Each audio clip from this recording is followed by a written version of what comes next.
네, 이규환입니다. 자, 자, 잘랐어요.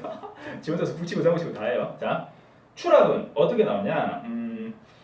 공인 기출 문제 이전에도 나왔고요. 공인 전에 비공인 시절에도 나왔었고, 자, 2000 몇 년도에 나왔지? 2007년도에 어떤 문제가 나왔냐면 여러분들이 2차 준비를 하시는 분들이라면 다 알 거예요. 여기는 F는 0.7 예를 들면 여기는 F는 0.4 그러고 나서 추락했는데 H가 몇 미터, D가 날아간 거리가 몇 미터 이렇게 주고 마찰력이 다른 노면을 지나고 나서 추락한. 네. 그래가지고 문제를 주고 그러면 이 단순 추락 공식을 사용해서 이때의 속도를 구할 수 있죠. 그럼 이때의 속도를 나중 속도로 주고 처음 속도 구하는 3번 공식이죠. 이거 추락 공식이고 그리고 이때 또 속도를 나중 속도로 주고 여기 또 처음 속도로 가는 3번 공식이죠. 마찰력이 다른 노면에 대한 부분. 근데 2014년 문제는 어떻게 나왔어요? 이걸 또 거꾸로 나왔죠. 추락해서 미끄러져가는. 추락해서 마찰력이 다른 노면 하나, 마찰력이 다른 노면 둘, 그리고 나서 여기 있던 바위와 충돌해서 미끄러진 셋. 이때 충돌이 들어갔기 때문에 운동량 보존의 법칙이 들어가야 돼. 운동량 보존의 법칙이 들어가야 되고 마찰력이 다른 노면에 대한 부분. 이거는 어차피 그냥 3번 공식으로 땡기면 되는데 충돌이니까 직후 직전 속도를 구하고 그 다음에 이거를 3번으로 땡겨도 되고 소모된 에너지 공식으로 구해도 되고 혹은 제가 얘기했죠. 감속 성분으로 구해도 되는데 2014년 문제는 3번으로 땡기 가지고 이때 속도를 구해라. 그럼 이때 속도가 이거네. 이때 속도다.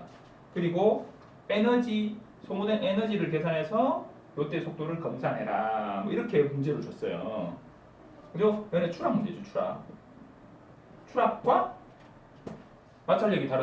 추락과 마찰력이 다른 노면 그리고 충돌 문제가 섞인 문제죠. 문제 이렇게 나온다. 이 구조를 이해할 수 있어야 내가 문제를 풀 수 있다고. 자, 그래서 이 문제는 풀이 다 올려드렸으니까 통과.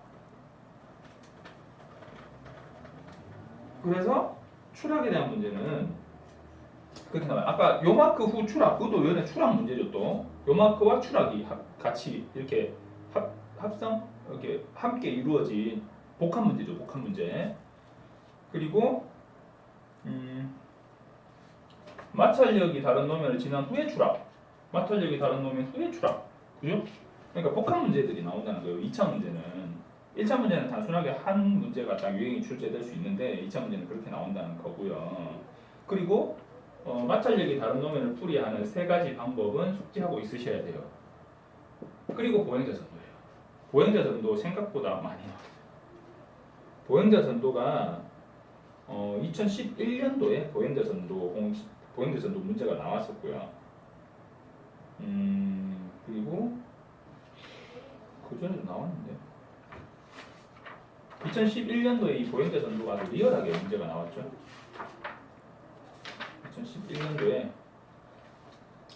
편도 1차로 도로를 진행하던 버스가 도로상에 편도 1차로 중앙선이고 이렇게 편도 1차로를 진행하던 버스가 보행자를 충돌하고 급제동하면서 스키드마크를 발생시킨 후에 충돌하고 그 다음에 일로 확 피하게 넘어가면서 사람은 그냥 지 혼자서 위로 흉 날아가서 떨어져서 피우 미끄러져가는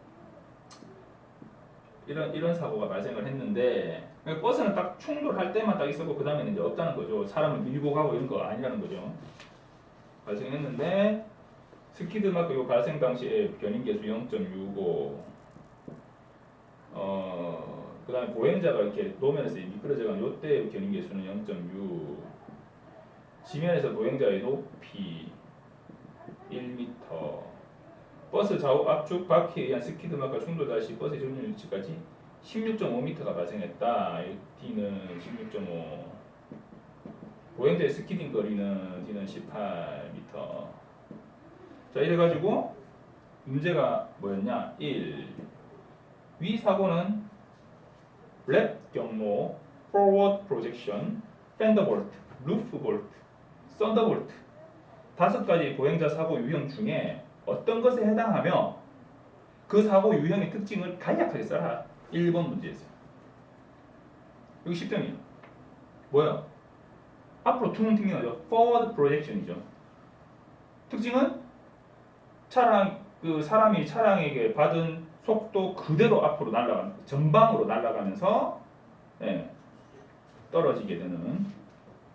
그냥 그렇게 쓰시면 돼요. 그리고 활주 거리, 요 거리를 이용해서 여기가 B 지점이에요. B 지점에 보행자 활주시 속도 구해라. 나중 속도 빵, 거리 18, F는 0.6, G는 9.8, 처음 속도. 구할 수 있죠? 구하면 돼요. 그 다음에 보행자 버스에 충돌돼서 지면에 낙하기까지 포물선 운동, 요 포물선 운동을 할 때 수평 방향에 대해서는 등속 운동을 한다면 요 A 지점에서 버스의 보행자 충돌 속도가 얼마냐? 우리 2014년도 했잖아. 요때의 속도가 요때의 속도예요. 버스의 충돌 속도가 그대로 보행자에게 다 전달돼가지고 앞으로 날아가는 게 forward projection이에요. 그러니까 버스는 이 보행자를 팡 충돌하고 난 뒤에 지가 날아가는데 지금 옆으로 확 빠져버린 거지. 그러니까 이 보행자가 푹 날아가기 시작한 이 속도가 버스가 이 보행자를 충돌한 속도라는 거예요. 자, 그러면 그 보행자 충돌 속도는 얼마냐? 딱 구해놨잖아. 2번에서 구해놨잖아.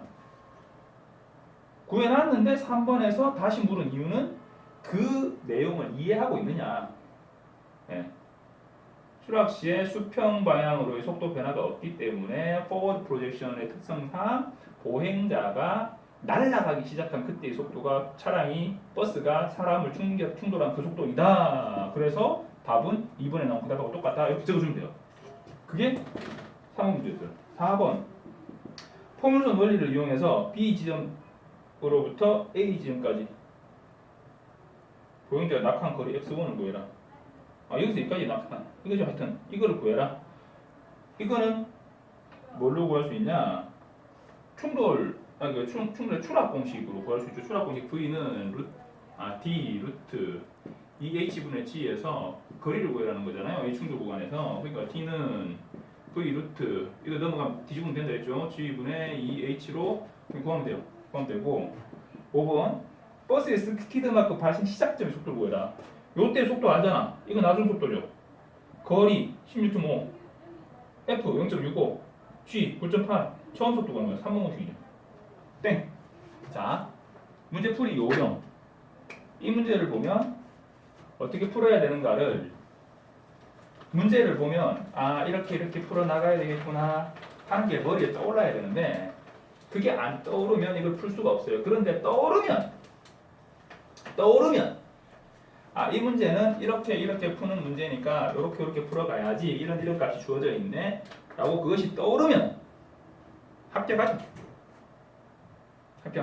자, 그걸 떠오르는 연습을 하시라고 제가 이런 문제는 이런 식으로 푸는 겁니다 라고 지금 설명을 드리고 있는 거예요. 자, 평면 충돌, 요 마크 추락 평면 충돌 안에는 반드시 요 때가 마지막에 딱 들어가 있어요. 그래서 신호 위반을 가려라. 혹은 이 차가 정지선을 지날 때 저 차의 위치를 구해라. 이런 게 딱 들어가요. 요 마크 지 혼자 안 나와. 요 마크 후에 추락을 하든지 어떤 마찰력이 다른 노면을 지나고 나서 요 마크가 발생되든지 혹은 스키드 마크를 발생시키고 나서 요 마크가 쭉 발생되면서 저 오던 차하고 쾅 충돌해가지고 이 요 마크 구간에서 걸린 시간, 이 요 마크 구간의 감속도 이거 2011년도에 엄청나게 논란이 됐던 얘기예요. 원래 요 마크 구간에서는 요 마크는 횡방향 마찰력을 줘요.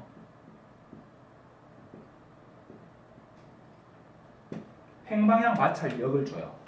그러면 이 횡방향 마찰력이 그 F 견인계수예요. 견인계수. 이 횡방향 마찰력을 횡방향 마찰 계수 횡방향 마찰 계수를 줘요. 횡방향 마찰력의 마찰 계수를 주는데 그런데 이 횡방향 마찰력의 마찰 계수를 뚫고 이 차가 미끄러져 버린 거잖아요. 그런데 그 구간의 감속도를 구하래. 감속도 A는 이렇게 문제가 나온 거예요. 그걸 뭘 하시고 해? 이런 사람들이 이렇게 얘기해서. 근데 사실 이게 틀린 말은 아니죠. 횡방향 마찰력을 뚫고 미끄러지면서 앞으로 나갔잖아요. 그러면 어쨌든 여기 처음 속도, 여기 나중 속도, 그 다음에 이 거리가 나올 거 아니에요. 그러면 처음 속도, 나중 속도, 거리가 있으면 가속도 구할 수 있죠. 이거는 마이너스 값이 나오겠죠. 속도가 줄었잖아. 마이너스 값이 나오겠죠. 구할 수 있죠. 그때 이거 구하라 한다고 생각할 리가 없어요. 그래가지고 이거를 구하고 요때 소요된 시간을 구해라 1.2초.